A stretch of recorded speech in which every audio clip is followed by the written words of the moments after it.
¿Qué tal? Buenos días a todos. Con este video iniciamos la segunda semana de clases virtuales dentro de formación cívica y ética. Si bien ya la semana pasada empezamos algunos tipos de temas a desarrollar sobre lo que es la legalidad e inclusión en general dentro de educación, dentro del concepto de vida, de la sociedad y demás, esta semana estaremos ahondando un poco más respecto a ello. Una vez que ya trabajamos la parte de la semana anterior, algunos tópicos relacionados a asuntos netamente de su área de especialidad que ustedes de una u otra forma tienen que trabajar, conocer, identificar y reconocer una y otra vez, ahora pasemos a un tema que está vinculado a cada uno de los semestres de su formación académica.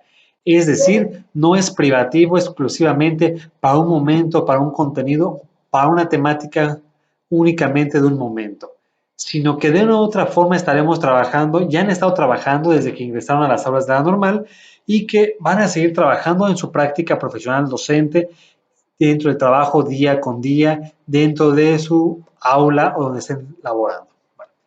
Uno de estos dilemas que todos los docentes tenemos, independientemente del área de expertise, del trabajo de cada uno de nosotros, es cómo enseñar nuestra materia, es decir, cómo enseñar estos contenidos o estos tópicos a nuestros alumnos directamente. Cómo enseñar específicamente formación cívica y ética. En el caso de ustedes, ¿qué características debe tener la formación personal y académica de ustedes para poder trabajar estos tópicos de legalidad, de inclusión, de democracia, de fomento de valores, de ética? Es decir, tópicos o conceptos que de una u otra forma resultan un tanto abstractos, un tanto oscuros, un tanto difíciles de abordar debido a que no son tan factuales como pareciera, sino que de una u otra forma son formas o caminos de vida de una u otra forma del camino del docente y de la persona. Es decir, entonces, máxima a este punto que acabo de mencionar, cómo enseñar formación cívica y ética, cómo enseñar el área de ustedes mismos ahí. Cada uno de ustedes tiene una forma distinta de cómo concibe la formación cívica y ética y sobre todo, cómo pretende enseñársela a la persona que tiene enfrente. El punto de esto es, ¿y se puede enseñar la formación cívica y ética como una materia común y corriente como las demás? ¿O qué características debe tener esto?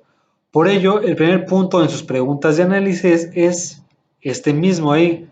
¿Qué opinión tengo yo de la formación cívica y ética y si se puede o no enseñar en las aulas? Esta es la primera pregunta que tendrán que responder dentro de su serie de tareas o actividades en su apartado dentro del trabajo de clase, este tópico. Y bueno, de una vez retomando esta parte, ¿cómo enseñar formación cívica y ética o civismo o formación ciudadana o alguna de las variantes sociales históricas de cómo los planes y programas de estudio quieran abordar esta idea? El punto de ello es cómo se debe de enseñar esto y es si se debe enseñar y qué características debe tener la enseñanza. Es decir, si se puede enseñar, ¿qué es enseñar entonces? Por ello podemos tomar como base o como punto de referencia a uno de los personajes sagrados dentro del pensamiento intelectual y filosófico, el cual es Aristóteles. Él mencionaba una frase importante que cae como anillo al dedo dentro de ustedes, ahí completamente. Aristóteles nos decía, lo importante no es saber qué es lo bueno, sino ser bueno. Es decir, lo importante es el resultado de esto, no tanto los conceptos teóricos, las ideas, las teorías, que eso de otra forma pareciera que es camino de otras áreas. En el caso de ustedes, deben encontrar el mecanismo de cómo el sujeto que tienes de enfrente sea bueno, dentro del contexto histórico que lo que se entiende en este momento por ser bueno, bondadoso o un ciudadano aceptable. Por ello, siguiente idea a desarrollar, qué es ciudadano y qué es bueno y qué es malo, según la formación cívica y ética y según ustedes. Es lo siguiente que tendrán que responder en su serie de actividades.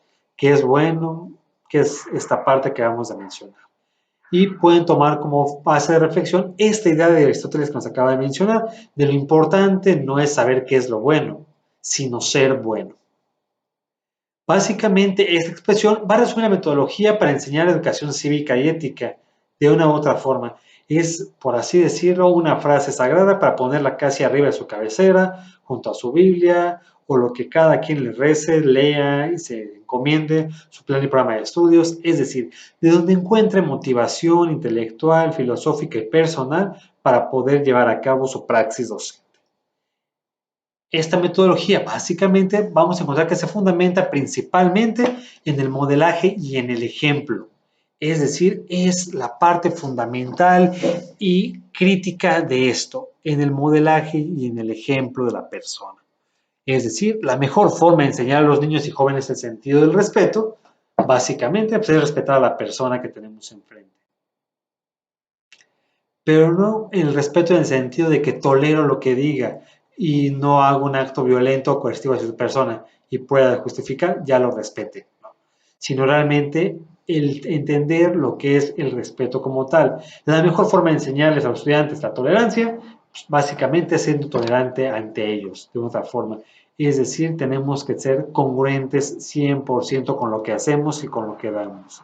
No puedo pedirle algo que yo no sé dar, ¿no? No puedo explicar o exigir un contenido, un manejo, un tipo de clase si yo no sé hacerlo, si yo no puedo o no quiero darlo de otra forma. Y más nosotros como maestros de sociales estamos obligados moralmente a ser congruentes con nuestro accionar de conocimiento científico, moral, social, educativo, académico. Es decir, la frase que tiene que caracterizar al maestro de ciencias sociales y a todos fundamentalmente es la congruencia del decir y del hacer. Es decir, que todo esto va a ser muy necesario poder trabajarlo de una u otra forma. En especial, la forma en que los docentes practican sus competencias de vida y ética, sus competencias cívicas y éticas. ¿De qué forma? Vamos a trabajar esta parte. El modelaje básicamente que acabo de mencionar en algunas líneas anteriores de este video va a basarse en dos componentes fundamentales o dos mecanismos como queramos verlo. El primero es el componente verbal, es decir, lo que decimos. Tenemos que ser muy buenos, muy coherentes, muy congruentes, muy hábiles con el discurso oral, algo que les he pedido, suplicado y exigido dentro de las clases. Es decir, tienen que ser excelentes con su discurso o su práctica oral. Otro punto que va a justificar y complementar lo que acabo de mencionar previamente es el componente de lo que hacemos. Es decir, técnicamente tiene que existir congruencia entre la parte dicotómica del decir y del hacer. Tienen que ser estas partes complementarias de nuestros actos. Porque básicamente quien tenemos enfrente son muy hábiles en darse cuenta de esto. Es decir, nos miden, nos calan, nos observan, nos cuantifican y nos ponen el rasero. Y aparte ello también los padres de familia y las demás autoridades, personas y sujetos que entran dentro de este contexto educativo. Acto seguido, ustedes lo hacen con nosotros como maestros, es decir, ustedes de otra forma se dan cuenta entre la congruencia del discurso y del acto de nosotros. Desde lo más común que yo les he suplicado y pedido, de pónganse a leer para aprender, no para pasar un examen. Pero para ello, para que yo te exija o te implore que te pongas a leer, debe de haber congruencia del otro lado con respecto a si el maestro que tienes enfrente del ámbito, del área o el conocimiento que sea, lee, conoce o sabe de su asignatura y no únicamente va a buscar los mecanismos subyacentes para entretener al que tenemos enfrente. Y esto a todos niveles, desde primaria, preescolar, secundaria, profesional, ustedes van viendo como alumnos, porque es el lugar que ahorita les toca estar, casi siempre, en el que tienen enfrente. Si el de enfrente es congruente entre estos dos componentes, entre la parte verbal y la parte del actual, la parte de lo que digo y de lo que hago. Esta metodología del modelaje va a tener también otras características, es decir, va a tener tres características fundamentales para este trabajo. Punto número 1, característica número 1, debe ser democratizadora. Número 2, debe ser preventiva. Y número 3, debe ser comunicativa. tenemos tres pautas o tres postulados: democratizadora, preventiva y comunicativa. La primera, la democratizadora, como tal, su nombre lo dice, ya de información ustedes y yo hemos trabajado en manifestaciones, el concepto de democracia, desde la parte etimológica, la parte de vida y demás. Y volvemos a encontrar en la parte de la legalidad, de la inclusión, de la formación de ideas, de pensamiento y de conducta, la palabra democracia. Este pequeño, gran poder que intelectual y social, sobre todo social, deberíamos actuar como una forma de vida completamente dentro de las aulas. Este concepto parte de un principio democratizador de la parte participativa, es decir, por consiguiente, la escuela, el salón de clases, las estrategias educativas y las formas de evaluación que tengamos tienen que ser de naturaleza democratizadora y por sobre todo participativa por parte, aunque sea redundante, por parte de todos. Es decir, un salón donde no existe la democracia está condenado al fracaso propiamente. Si únicamente nos centráramos en que el que tenemos enfrente va a dedicarse a memorizar y demás, es complicado que realmente ustedes como maestros de formación funcionen dentro del aula, dentro de lo que se pretende lograr y consolidar. Porque si únicamente el alumno se va a dedicar a memorizar y recitar las virtudes, las tablas de Justiniano, las formas de entender la vida, la sociedad y demás, que es un valor, que es la democracia, teóricamente estará apto. Socialmente, no. Es decir, es importante entonces, con lo que estamos mencionando, que los niños y jóvenes se apoderen y apropien este tipo de educación como una forma de vida, no más dentro del aula, que si bien hay que empezar dentro del aula, como una forma democratizadora, es decir, los 5, los 10, los 20, los 2, los 4 que tenemos en el aula o en secundaria pública, los 15, 30, 50 que tengamos ahí, tienen que sentir que la sintonía del aula y que sobre todo la energía que ustedes como maestros están proyectando es de democracia sobre todas las cosas. Es decir, tienen que trabajar esta parte como una forma de vida dentro del aula, pero por ello hay que enfocarnos. Si realmente ustedes en su universo de 2, de 5, de 15, dentro del tronco común, dentro de la especialidad, son realmente democráticos, es decir, respetan la voluntad y la opinión del que tenemos al lado, y teniendo respeto como una forma de aceptación también de estas ideas. Quizá no las compartimos del todo, pero sí aceptamos y le dejamos a la persona su derecho a existir y a respirar. Que de aquí, aunque son un poco dantesco, drástico y demás, empiezan estas conductas violentas de yo no respeto lo que tú dices. Imagínense si como compañeros no respetan la opinión de lado, ¿qué va a pasar cuando ahora tengan la completa autoridad de un aula y ahora un alumno salga con algún comentario impropio, fuera de lugar dentro del tema, que a veces sea por sabotear la clase o a veces sea simplemente por una infantil ignorancia de conocimiento que uno tiene y nos suelta cada comentario desatinado? ¿Cómo voy a tolerar y cómo voy a democratizar su opinión respecto al que aparentemente sabe muy poco o que no está tan beneficiado por su contexto de aprender o experiencias de vida al que realmente tiene más conocimiento? Es decir, ¿cómo gestionamos nuestra aula para que sea un ámbito democratizador esto? Complicado, complejo y difícil, pero por ello ustedes decidieron la carrera y la especialidad de formación cívica y ética, porque al fin y al cabo su nombre lo dice formación, formar, dar forma, dar estructura a lo que tenemos enfrente. Aparte de esto, este carácter formativo funcionará a su vez como un escudo protector, es decir, cuando ellos se enfrentan a situaciones más complicadas, en el mejor, en el día de los casos, sabrán cómo tendrán una réplica de mayor o menor medida de lo que ustedes hayan hecho. Es decir, de una u otra forma, nuestros estudiantes y nosotros vivimos dentro de lo que ellos van haciendo. Hacen ciertas réplicas, ciertos mecanismos que aprendieron en el aula con nosotros, de nuestro discurso, nuestras manías, nuestros modos, nuestro lenguaje, nuestra forma de llevar a cabo y demás. Y de otra forma, ustedes, ya que están en la normal, con algunos semestres, algunas clases encima, desde primer semestre, tienen para bien o para mal formas de convivir, coexistir y entender la realidad social, educativa y mundial con características de cada uno de los docentes que para bien o para mal hemos apoyado o hemos afectado su formación académica. Es decir, por eso la responsabilidad que tiene el que te está dando la clase, así sea vía una plataforma virtual, es brutal, es demencial, porque hay que ser muy pertinentes en lo que queremos lograr con ustedes y con ustedes con lo que tienen enfrente, porque es una cadena dominó que va a tener un efecto brutal en un largo plazo. Está dando información y hay que hacer conciencia de nuestros actos una y otra vez. Otro punto también que había mencionado esta metodología debe ser preventiva.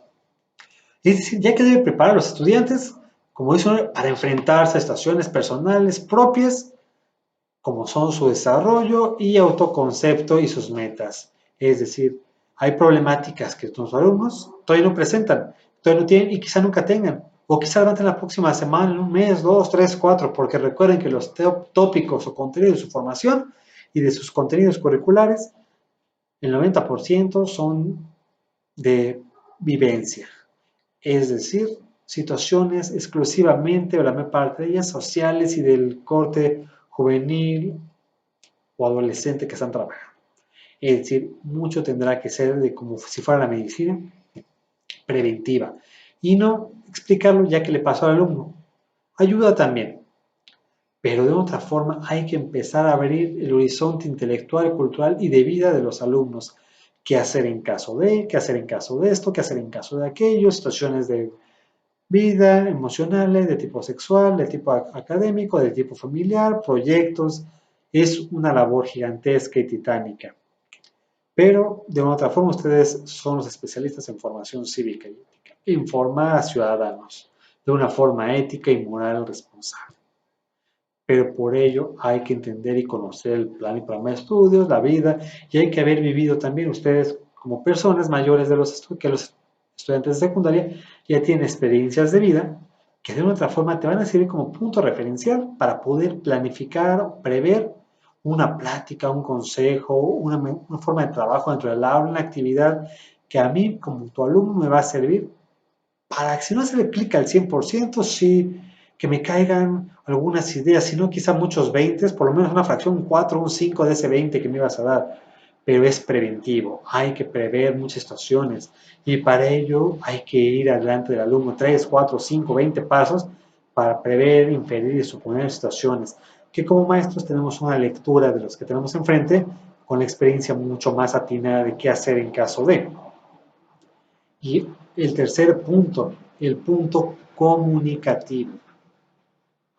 Este tiene como propósito promover y practicar las capacidades de comunicación, pero comunicación asertiva, de diálogo y de expresión con los alumnos. Es decir, tenemos que ser empáticos y netamente asertivos con los alumnos.